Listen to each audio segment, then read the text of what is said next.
Luis Barragán perteneció a una familia de hacendados, gentes de una fortuna considerable de aquí de Guadalajara.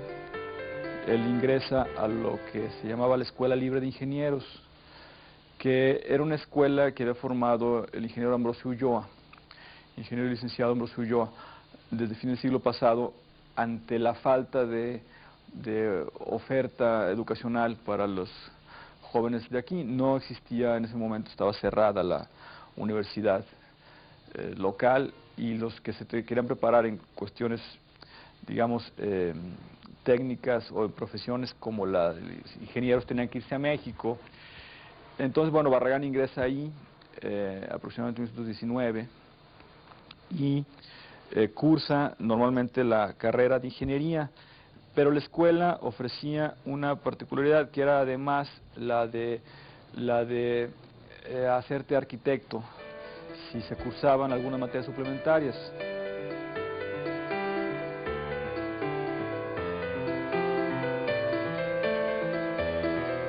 Inclusive hizo su tesis, que según platicaba el maestro Díaz Morales, era una casa de hacienda, la tesis de Luis Barragán de arquitectura, y no completó el trámite porque hizo un viaje y cuando regresó ya le fue imposible completar el trámite, pero digamos que completó esta formación. Al final de su carrera, su papá le regaló un viaje a Europa. Esto fue en 1924 y 25, porque se estuvo un tiempo considerable viajando. Entonces, un hecho fundamental le sucedió allí respecto a su biografía, fue que conoció la exposición de las artes decorativas en París en 1925, y de la exposición de artes decorativas le llamó mucho la atención un jardín hecho por un personaje que se llamaba Ferdinand Bach, y esto fue algo que fue definitivamente un parteaguas, un punto fundamental, porque a partir de este contacto con la influencia de Bach y su obra, Barragán empezaría a evolucionar en una dirección particular. Pero la parte que a Barragán le llamó poderosamente la atención es cuando en los libros que descubrió también en 24, que eso también no lo dije, pero descubrió junto con el jardín unos libros de Bach, que fueron los que trae a Guadalajara y comparte con sus amigos. Esos dos libros se llamaban uno Les Jardins Enchantés, Los Jardines Encantados, y otro Le Colombier. Entonces, allí lo que existe es una nueva mirada sobre el mundo mediterráneo, sobre el mundo clásico, y su expresión en arquitectura y al mismo tiempo en literatura, porque los libros conjugan las dos cosas. Entonces, eso fue lo que a Barragán lo marcó de por vida y le dio una orientación. El descubrimiento de todo esto fue como descubrir la misma herencia que aquí existía, porque tenía una herencia con raíces culturales parecidas y con resonancias muy cercanas, pero descubrirla como un espejo distante. A través de esto, y entonces confirmar sus propios gustos, su descubrimiento de la arquitectura popular en los pueblos que él conoció desde su infancia, en las haciendas que él frecuentó, etcétera, y que marcarían su arquitectura.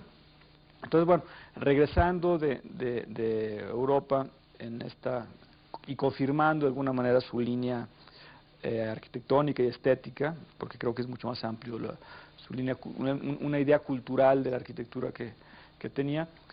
Trabajó todavía en Guadalajara varios años, sin embargo, como que se conjugaron dos cosas. Por un lado, la cerrazón de la actividad intelectual que se dio aquí a resultas de la cristiada, de la guerra cristera y de los conflictos que hubo, como que hubo un angostamiento en las vías de expresión cultural y social en general, y por otro lado, a causa de la reforma agraria, su familia perdió gran parte de sus posesiones, con lo cual declinó la fortuna familiar, y entonces Barragán, ante todas estas situaciones, produjo todavía alguna obra aquí, pero en 1936 opta por irse a vivir a México definitivamente. se viene a México, pero viene con la idea también, que hay que tenerlo presente, no olvidarse de ello, del funcionalismo, pero no el funcionalismo a la manera de Mies van der Rohe y de todos estos funcionalistas, ¿no? A la manera de Le Corbusier, que era la gran figura indiscutible, Le Corbusier, ¿no? Viene él con estas escalas, con estas proporciones, con ese trabajo de los muros, el color mismo, y viene a México y construye. Entonces, si aquello lo denominas tú como funcionalista, ¿no? Pues es que eran apartamentos para la venta, para gentes de clase media, no sé, a los que se los vendía después de haberlos hecho, ¿no? Entonces, pues no es que fueran funcionalistas. A Luis, en primer lugar, detestaba la palabra esa, ¿no? Que sean confortables, decía él, ¿no? Bueno, una cosa es confortable, que te jale, que te atraiga a estar en él, ¿no? Y no que te eche para afuera, ¿no? Eso era la manera en donde él veía esa dichosa palabra de la funcionalidad, ¿no? Es una gente muy reconocida. En su momento, cuando hace estas casas lecorbusianas, salen estas casas publicadas en el Architectural Record de Nueva York. En ese momento era la revista de arquitectura más importante o una de las más importantes del mundo para la arquitectura contemporánea. Revista que todavía se sigue publicando, y el Architectural Record en ese momento en Nueva York, en 36 y en 37, está publicando las obras lecorbusianas de Luis Barragán. O sea, era un arquitecto importante, reconocido. Las revistas de México lo publican, otras revistas lo publican, pero lo publican como publican a otros 10, 15 arquitectos mexicanos importantes del momento. Pani, del Moral, Villagrán, todos ellos los publican también a ese nivel.